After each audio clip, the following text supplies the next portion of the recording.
What's the most embarrassing thing you saw someone doing because they thought nobody was watching? During my maturing days as a 14-year-old boy, I had discovered online videos. I mean, really, who didn't? But I was unaware of the browser history being able to be checked by anyone else using the family computer. One night at dinner, my parents sat us kids down to talk to us about something very disturbing they found in the browser history, and had very serious looks in their faces. Naturally, having grown up in a Christian home with two other brothers, I knew my obsession was found out. My parents began to talk to us about mistreatment and their worry about the glorification of mistreatments online, etc. Naturally, I was very confused as this was not the discussion I was expecting. My mother, obviously the more jolted by what she found online, blurted out, "I'm just very worried because someone in this family has been looking at a website called My Friend Mom, and it's made me very uncomfortable." I didn't say a word to correct her. Crisis averted. Does he sometimes wonder whether his dad covered him that day? Story 2. When I was in military-based training in Austria, we used to jog every morning with our drill sergeant. We were stationed at an airport, and so our route usually contained one airport round. That day, our sergeant was in a good mood, and when we started to run, he asked us if we had cigarettes with us. Most of us did, so he said fine and started running. We were behind him. We just started running and were next to a slender part of a forest when suddenly our drill sergeant made a turn to the left into the forest. The forest was probably 10 meters, 30 feet wide, and we went inside. He told us we won't be running today, and let's chill here in the bushes in the forest, hang out and have fun while smoking some cigarettes. We just had to pay attention to the side where we went in. Then no other jogging groups would see us, so we and our drill sergeant won't get in trouble. We also had to take care of the other side of the forest exit, as there was a small fence and a sidewalk where civilians sometimes passed. So we were in between the trees, probably 20 young men with our drill sergeant. If somebody would pass from either side and look into the forest, he would have seen us. But we were quite remote there, so we didn't expect anyone to pass. Suddenly, two older women, probably around 50 to 60, walked along the fence. The sergeant saw it and told us to shut up. We watched those women pass by. They didn't see us, so we continued to chat. After about 5 minutes, one of the two women again came along. She probably brought the other home or something and was heading back. Again, we shut up and watched her walking. When she was at her height, she stopped. She stopped and started looking back and forth, seemingly checking if someone was around. She looked every side, except to the forest. Then she got on her knees and took a huge mess right next to us. We were probably 2 to 3 meters away and exploded in silent laughter. I held my mouth with both hands shut. The two guys next to me both bit me in my arm so they wouldn't make a sound. Almost all were rolling, laughing, holding their mouths. Luckily, she did not hear us, although we were pretty loud. Her back was turned towards us, so we basically saw everything. I still can't believe what a coincidence that was. Pretty sure that was their stealth training. Story 3. Used to go to an old-style gym years ago with an open shower setup. I hated to use the shower, but I'd work out before work and I'd have to get up even earlier to work out than go back home to shower, and turn back around for work. So the gym shower made more sense. One day I was done working out and was heading towards the shower when I heard someone yell, "What in the world are you doing?" I got there in time to see some dude turning beet red because he got caught doing something inappropriate in the public shower. Maybe he was excited by the thought, but once he got caught, felt really stupid. Anyway, that guy was clearly ashamed of himself, and I've never seen anyone look more embarrassed. So I'm going to have to go with that. Story 4. Ugh, okay. So basically there was a lot of construction going on in our house, and one fine morning, I forgot to lock the door before bathing. My back was towards the wall, but there was a glass vase by which I could see the scene behind. One of the workers accidentally got in and froze. During this time, I had the option of A, pretending I did not see him, B, shrieking for good God. I went with option A because my mom would have pretty much fired the poor guy who accidentally saw her daughter, but he literally just stood there for 30 frozen, horrific seconds before running away. If you think that was awkward, imagine the guy working in our house, in my room for a week after this. He couldn't look at me. I would constantly have a smile-grimace hybrid in my face when I'd see him, and on the third last day when we crossed each other, he gave me awkward goodbyes before scampering away like he'd seen an octopus with the face of James Franco. Story 5. I have a lovely elderly neighbor across the way who tends her garden almost daily. She's sweet as can be and doesn't bother or fly. Our houses are pretty far apart. I'm not a good judge of distances, but It's far enough that she feels concealed. When I sit on my front porch, I can see her clear as day wherever she is in her yard, but she can't see me because of the arrangement of plants between us. In my slightly higher elevation, she always adjusts herself, like overtly. She has a routine every time she stands up and moves, from kneeling in a planting cushion. She stands up, pulls off her garden gloves, does a little wiggle shake, jams her entire hand down the back of her pants and evacuates a wedge, pulls her strap down where it rode up in the back, scoops each back into place, and moves down to a new spot to garden. She repeats this maybe 25 times before she calls it a day. I sit outside and smoke a bowl and watch her, and it delights the hell out of me. She's a cute, funny old lady way, not a bad way, just to be clear. Story 6. Working in a large corporate parking during the recession, there were lots of huge office spaces with barely any residency. They basically overbuilt these large office parks, expecting businesses to fill them up. So it would be like a huge complex with maybe 2 or 3 functioning businesses in them. The best part about this was the fact that you could always find a restroom to take a mess in that nobody ever used. I went to a restroom in a building across from mine that had 0 occupancy. Every time I went over there and never ran into anybody. One day during one of my particularly long sessions, the timer on the lights turned off due to lack of motion. I thought, no biggie. So I got up out of the stall and attempted to move around so the lights would come on. They weren't coming on. So I ventured further out near the sinks and started moving my hands in a hip-hop hooray motion while simultaneously saying, "Hey ho," just for giggles. So the lights turn on and I'm still waving for a few seconds afterwards, thinking to myself, how silly I must look with my pants and drawers to my ankles in a public bathroom waving my hands in the air. That's when I heard the door close. Somebody had walked into that bathroom and saw some businessman with his pants down his ankles, waving his hands in the air, yelling, "Hey ho!" and decided to abruptly walk back out. Story 7. This happened to me, and every time I think of it, I cringe so hard it hurts. When I lived at my parents' house, my grandma lived with us. One time I was doing the deed while watching videos with headphones. Well, there was a big leak of water in the kitchen. My grandma wanted help as soon as possible. She opened my unlocked door while I was at it. She didn't seem to care and started yelling at me to get my attention since I didn't notice her because I had my headphones on. She saw me for 30 seconds. To clarify, the only person in the house other than me was my grandma. It was extremely rare that she went to my room, so I wasn't worried. And I was in heat. Stupid 15-year-old. Lol. Luckily, I don't live with my parents anymore, so I can do it whenever I want. In addition, a couple of years after that, I was at a Catholic mass with my family, including Grandma. The priest proceeded to mention in his sermon about how sinful it was to watch videos. I couldn't look at my grandma's face for a couple of days after that. Sadly, my grandma passed away a couple of weeks ago. Story 8. One day at work, I had to release gas really bad. This wasn't a silent release. I could crank out on my desk and blame it on my geriatric coworker. I was legitimately afraid of blowing a hole in the back of my jeans. I got up and Penguin walked out the door, clenching my sphincter tightly. In the hall, I realized things were happening and I wouldn't make it into the restroom to let this monster out safely. I looked around and saw there was nobody in the hallway, so I sighed and let go of the loudest, rumbliest gas I've ever produced. My coworkers probably heard it, but assumed it was a passing semi-truck blowing its horn. My stomach immediately felt better and my belt felt looser. That's how much gas was strapped in there. Satisfied, I turned around to see a woman from a different office standing in the hallway, still holding the door she came from. She wore a look of sheer horror. At once nauseated by my boorish behavior and disgusted with herself for feeling impressed at the magnitude of my flatulence. "Hello," I said, plastering a cheerful smile on my face, and I ran back to my desk and put my hoodie up. I never saw her again, so I just assumed she ended it all after that day. I imagine it was less of that and more of him actually poisoning her. Story 9. So when I was in college a few years ago, I was walking around campus with my headphones in. I tend to get really into the music I'm listening to, and I always try to sync my steps with the beat of the music, so long as it's not blast beats or anything crazy like that. It was pretty early in the morning, not a soul around. I was walking to my first class so I could get there before anyone else. Anyway, this particular morning I was listening to Money by Pink Floyd, known for its distinctive bass line at 7/4 time. As I was walking, I was trying to start every measure on the same foot, which is pretty hard with a song like that. So on the 7th beat of each measure, I'd do a hop to land on the same foot.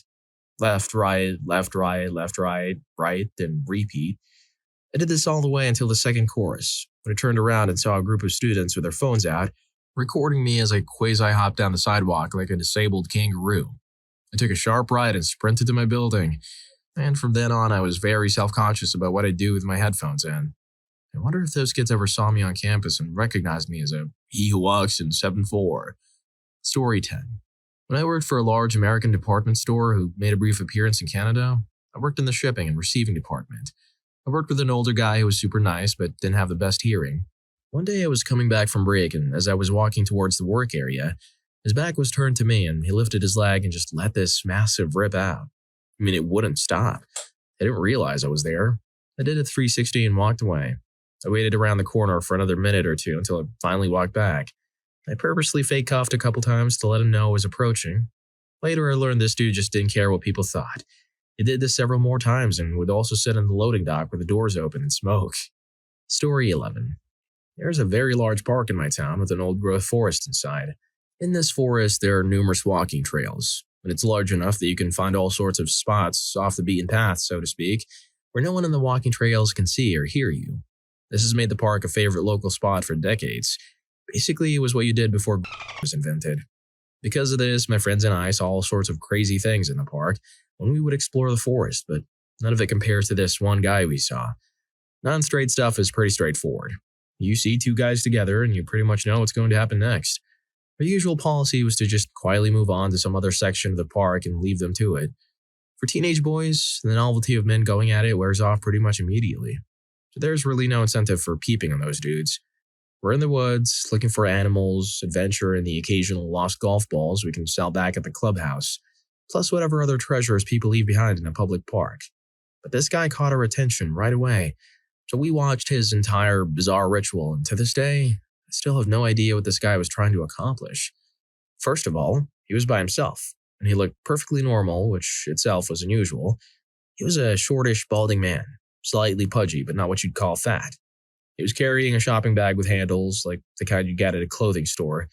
He walks into a clearing near a tree and sets down the bag.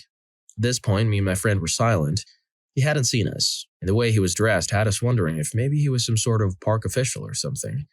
That question quickly got resolved when the guy dropped trowel.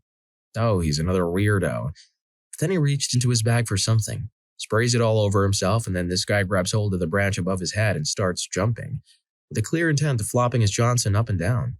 It's like he was helicoptering in 2 dimensions. This was shaking the whole tree, and it was making a fair bit of noise. And after a couple of minutes of this, the guy turns around and does it in the other direction, like he's got to even it out between east and west. It's starting to look more like a religious ceremony. He was just doing jumping jacks with his Johnson in a tree. Then, apparently satisfied that he'd wagged his Johnson in equal measure at both the rising sun and the setting sun, he pulled up his pants, picked up his bag, and walked back to the trails like he just finished a refreshing morning jog. That was almost 25 years ago, and I still have absolutely no clue what I witnessed. Story 12. Used to work retail on Saturday until 5 p.m. The store was a flagship location, so it was enormous. The loading bay, where I was maybe half the time, I was solely responsible for moving the suits to the retail section of the store, was manned by just one warehouse guy in the afternoon until evening. This guy just happened to be a very burly, very happy-go-lucky black guy named Happiness. I'm not kidding. He was from SA and the jolliest dude you could ever hope to meet. At the rear of the warehouse was an old toilet that had been there with the installation of the original 1920s Art Deco tiling and plumbing. It was wrecked, but still operational, and only the warehouse guys and myself used it. Very quiet and little used, especially on weekends. About 10 minutes before my shift is about to end, I walk all the way to the back of the warehouse to take a tactical whiz before clocking out. I open the door and I see Happiness, doing something inappropriate into one of the sinks. We just looked at each other like, oh no. I just backed up and closed the door behind me. Luckily, it was a temporary job, and this was literally my last shift before I finished. It was awkward, but could have been much more awkward. Story 13. This is one that I've always wondered about and never had an explanation for. There was a locally owned video store across the street from my house when I was a kid. From the age of about 10 until I moved out at 18, there was a heavy-set nerdy guy who worked there. He was probably in his mid-20s when he started.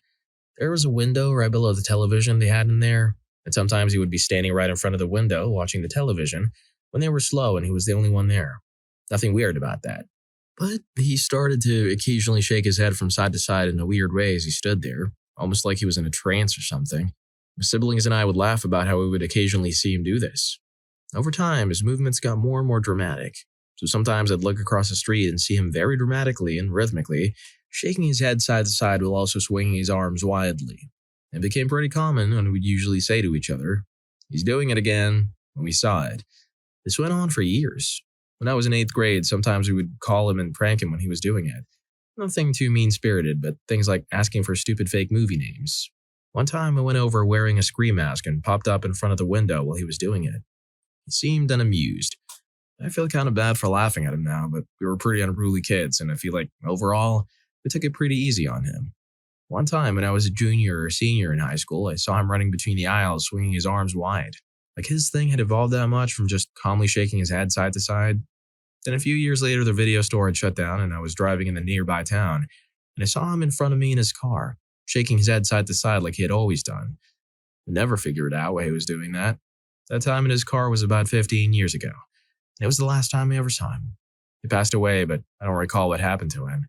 The only other things I know about him is that he also worked at a Borders about half an hour away, and he was a member of Mensa. Maybe it's something geniuses do when they think no one is watching. My mom would always talk to him, and she really liked him. She would always defend him when we talked about how weird it was. I really wish I could go back and talk to him more because the older I get, the more interesting I think he is. Story 14.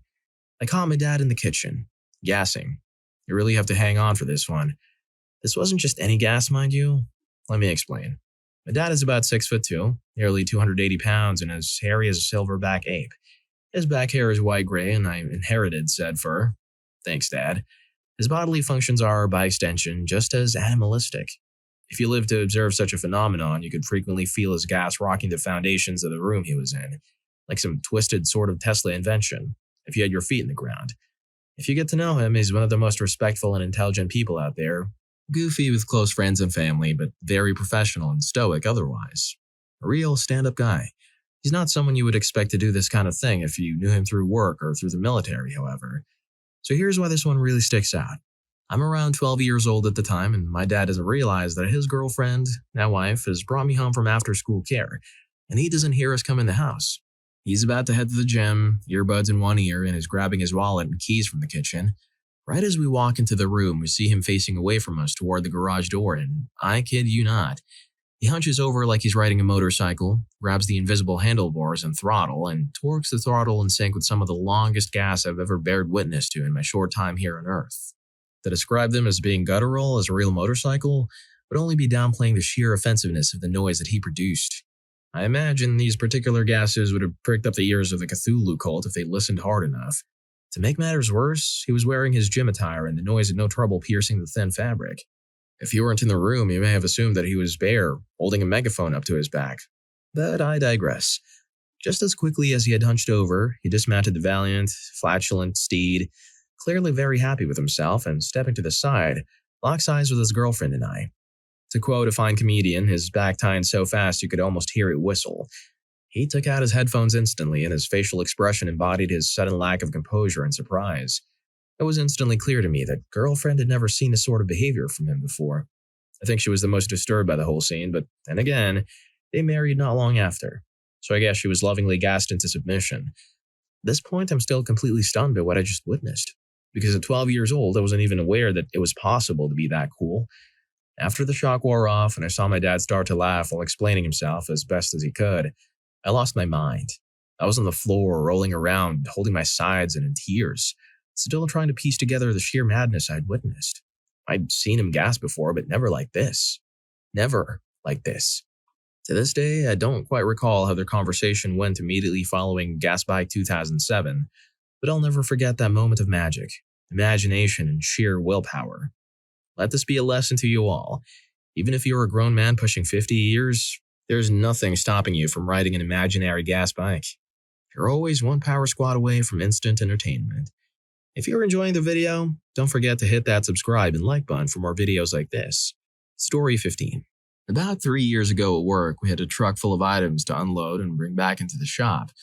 I worked with a very, very attractive young girl, and we started to unload the truck. Some of the items can be pretty heavy.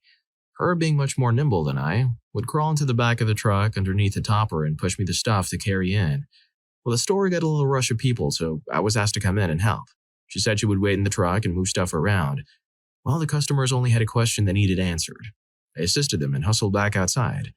As I was approaching the back of the truck, she was hunched over trying to lift a box, and then it happened. One of the loudest and longest gasps I've heard in all my 30 years. I'm not exaggerating. This beast went on for like 4 or 5 seconds.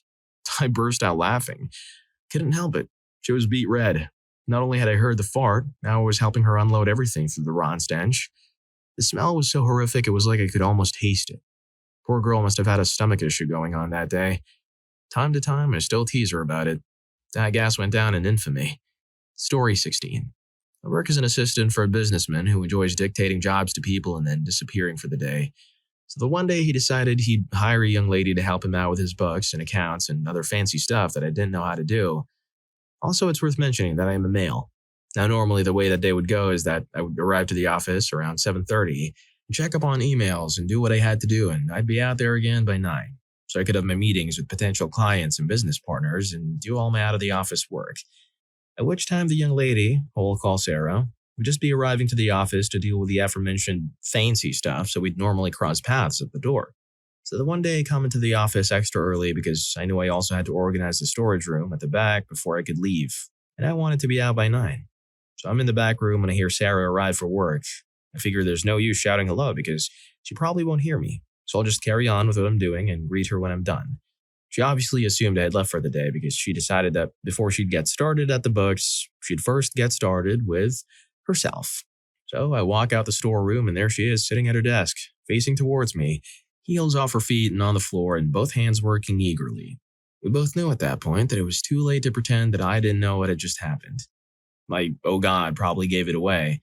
She jumps up and starts trying to make casual morning conversation. Her cheeks bright red and still completely out of breath from a brief moment in heaven that I had just interrupted. We never spoke about it again, and I now purposefully try to leave before she gets there just to ease the secondhand embarrassment. Story 17. Disclaimer, I didn't watch someone do this. I did it. I unknowingly soiled in front of a group. I was on a university trip to London and we were touring a home that is a historical landmark. At the same time, I had a level 9 case of what I call travel belly. We were being taken from room to room via a tour guide, and I was sweating. It was horrible. The most agonizing stomach pressure you can imagine. This wasn't number 2. This was number 2000. We went upstairs, where we entered a room that, according to the tour guide, contained a usable bathroom. Without waiting, I rushed into the room, closed the door, and sat. Glorious. About 10 minutes later, when I was done, I got up to wash my hands and saw that there was a fully transparent glass window to the right of the bathroom door. In my peripheral vision, I had thought it was a mirror. It had a shade you could pull down over it. The shade was up. I could see the members of my group outside. When I emerged, no one in the group said a word. The guide had stopped talking and they were just milling around the room, looking at furniture and paintings. But there's no way that every single person could have missed the big arched cathedral window that perfectly framed my sweating form as I occasionally laughed at the sound of my own bodily functions. I still think about it to this day and cringe. I asked one person in the group if anyone had said anything about seeing me, but she claimed no one had. I'll never know. Story 18. Probably not so embarrassing, but I definitely didn't think the dude intended anyone to hear it. I'm one of those stealth soilers. I get super quiet, stop moving, and stop trying to push until there's a lot of noise or if I'm sure that I'm alone. I'm in Thailand on my flight back home when the urge hit. Luckily for me, there was a toilet hidden right by a closed-off area nearby. I.e., the toilets were open to the public, but the renovation made it appear to be out of bounds. Stoked to have found a secret toilet I could soil in with no one to bother me. Just as I was about to push, the main door swung open and I heard frantic footsteps run into a stall nearby. A thunderous rumble bellowed in the air, followed by the sound of what I could only describe as an octopod army herding Trump across his drenched back all at once. It was bad. Then I hear a British voice say in a mocking voice, "Ooh, it surely isn't that spicy. I can handle that curry. You n***head. What in the world have I done? Why did I even do this to myself?" His voice began to sound like a tormented man as he began to whimper, moan, and possibly even cry. People started coming in at some point, and I took that as a cue to get out of there before he noticed I was in there the whole time. I managed to catch a glimpse of him walking out of the bathroom. Imagine my surprise when the curry boy ends up sitting next to me for 12 hours, completely knocked out from all the soiling and taking up all of the armrest space. Story 19. It was my crush. After our first date, which consisted of just going around town food hunting, going to the movies, etc., most of you know the drill. I was cooking dinner for us back at my place, which was to be the topper for such a perfect day so far. She was playing with my cat somewhere in the living room, and I went back to my room for a little while to check on my phone, which was charging in there. I didn't switch on the light, but left the door open so that I could see in the darkness of my room. So out of nowhere, she appeared and stopped in front of the door and checked her privates. I guess she was checking for any discharge or something. She thought I was still in the kitchen this whole time, not realizing that if she just turned to her left, she'd see me in there. So there I was, in the dark, accidentally looking at my crush to check on her privates.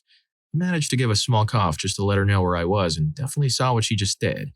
Coming from a family with a lot of sisters, and this was nothing new, but from a girl whom I just met a few weeks earlier is kinda awkward. Much like the rest of the dinner, which had the mood ended by what just transpired.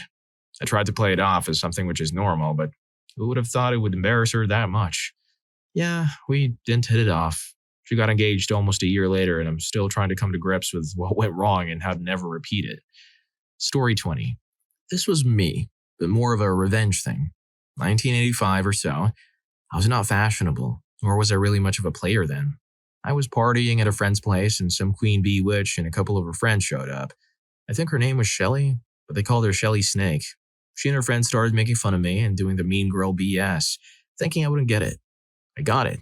It kind of angered me off. I somehow got them to give me a ride home. Snake Witch driving and the two drone witches in the back. I had the bloating caused by intense gas, and I saved it up until I couldn't hold it any longer. I let that black beast of a cloud loose.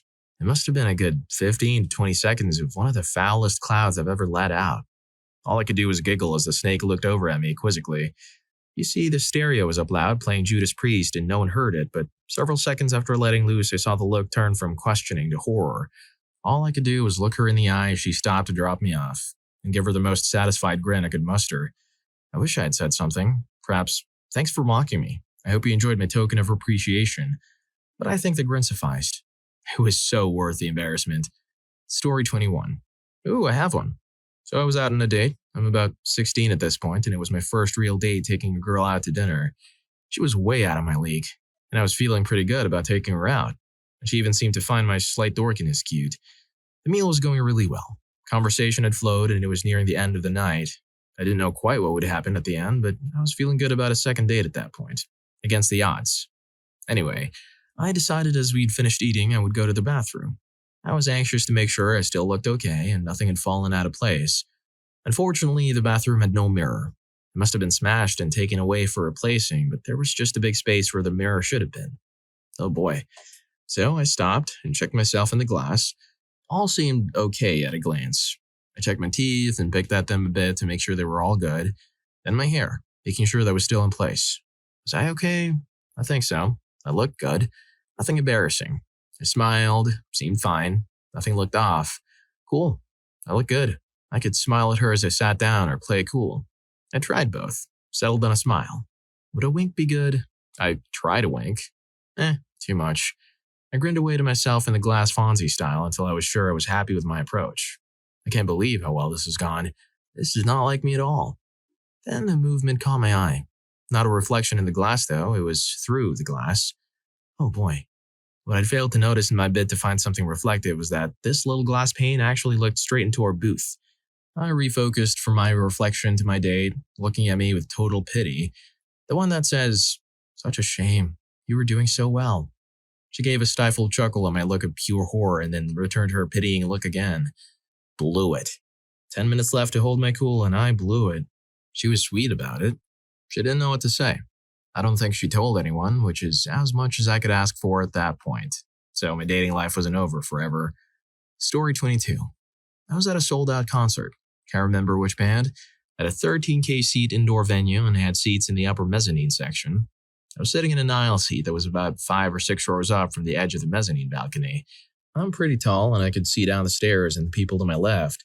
The band is playing and it's pretty dark when I see the girl who's sitting in the first row of the balcony start looking around.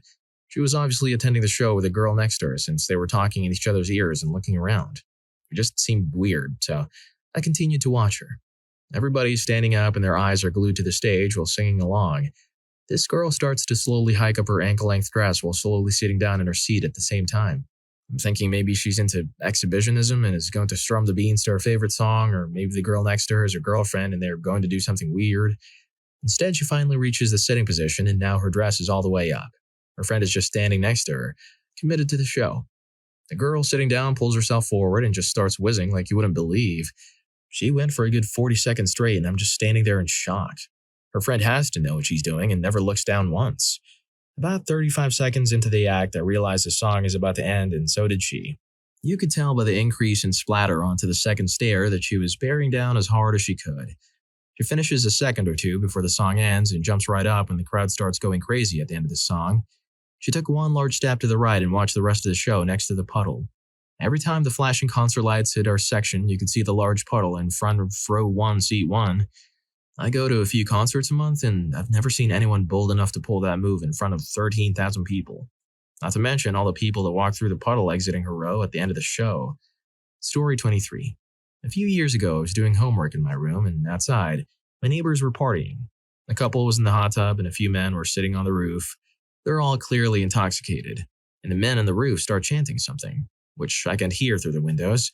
The woman dramatically unties her bikini top, throws it onto the roof while the men go wild. She dances for a bit before her boyfriend stands up. The couple sits back down in the hot tub and starts getting a bit intimate. The men on the roof go back inside, respectfully, and the couple goes a bit further. It escalates to the point where I can clearly see the couple against the side of the hot tub. I text my friends to explain what's happening, and they don't believe me. As a joke, one of them says, "Pics or it didn't happen." And I took that as a challenge. I went to the window and took about 6 to 10 really bad quality zoomed-in pictures of this couple in the hot tub. These are now deleted. I felt extremely guilty, and sent them to the group chat.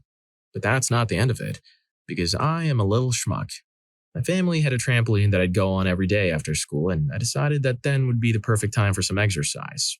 I walk outside and start jumping on the trampoline, glancing over at them every once in a while. They were entirely oblivious to my presence, and I could hear every movement. This continues for a few minutes until the owners of the house come out and ask, "Hey, do you guys want a room? There's a kid over there on the trampoline, and we don't want him to see any of this." The couple looks over in horror as I wave and yells, "Don't worry, I saw the whole thing." Story 24. During training for Northern Ireland back in 2002, we had to do rural training. Basically training for the event that a bomb had been found in the countryside. The other patrols all had to dig in and do their 3-man trench while we were stuck on satellite patrol, basically patrolling around the entire, very large area all day and night until the bomb had been deactivated. About 3 a.m., and we'd been on the go since early o'clock the previous day and were absolutely exhausted. Our boss called a 5-minute pit stop for some water and to rest our legs. When one of us sees a car pull up in the distance with the headlights off, we all think it's the core staff about to hit us with an incident as we'd already had a few happen. So the team all agreed, "Who cares, we're getting you first," and started crawling towards the car in total darkness. The plan was to sprint the last few meters, torch on to dazzle them, smash the windows, and drag them out kicking and screaming. When we made it to the car with our loudest, "Get out of the car now!" and weapons bearing down to smash the windows, torches illuminated the interior, but the staff weren't in there. Instead, we found 2 young gentlemen, one with his trousers around his knees and the other doing his best mouth-to-mouth resuscitation. After a few torch and rifle strikes to the windows before it registered what we were seeing on the other side of the glass, well, these 2 young lovers let out the loudest screams I've ever heard in my life as we all stood there with confused looks, torches still illuminating the interior. Unluckily for the driver, he was the one getting a gumsy from his passenger, so had to struggle still screaming, of course. All while 20 soldiers in full camouflage, cam-creamed a lot, stood there open-mouthed in shock and watched with confusion. The woods sounded like somebody was being terminated with all the screaming. And the poor guy then stalled his car as he tried to burn out of there, and our last sight was him still with his Johnson out, wheels spinning away as if his life depended on it, as his passenger was crying out every prayer he could think of as he thought he was going to pass away. Story 25. My friend told me when he was younger, and he used to live near his aunt and uncles. They once asked him to babysit their young son, around 5 or 6, while they went out. He'd done it a couple of times before. It was a case of being paid something like £10 or £20, and all he would do is entertain his cousin for an hour, send him to bed, and then sit and play Xbox until his aunt and uncle got home. And this one particular night, my friend was interrupted in his late-night gaming session by strange noises coming from the upstairs bathroom. He described to me that his aunt and uncle's house was quite old and that, for some reason, they had a strange plastic washboard-like thing attached to the side of the bath. They didn't know what it was used for, only that it was attached via a hinge so it could be pulled up and used while someone was in the bath. He said it was like someone had stacked a bunch of cheap plastic blinds, like these, I presume, together. He heads upstairs and immediately notices the light is on. He knows it's his little cousin, but before he could say his name, when he reached the top of the stairs, he looked into the bathroom and saw his little cousin, stood in the bath, gripping the washboard with both hands and rubbing his Johnson through the little slats, I guess. My friend watched for a solid 30 seconds before immediately shouting his cousin's name, who dropped the washboard and started crying. My friend took his cousin back into his room, told him off, and told him to go to sleep. When his aunt and uncle returned, he told them what happened, and they laughed and said that if they leave him alone in the bath, he will immediately start to do it, and that they guess it must feel good. Well, if you like these stories, here's more. YouTube thinks you're going to love this. Catch you in that video.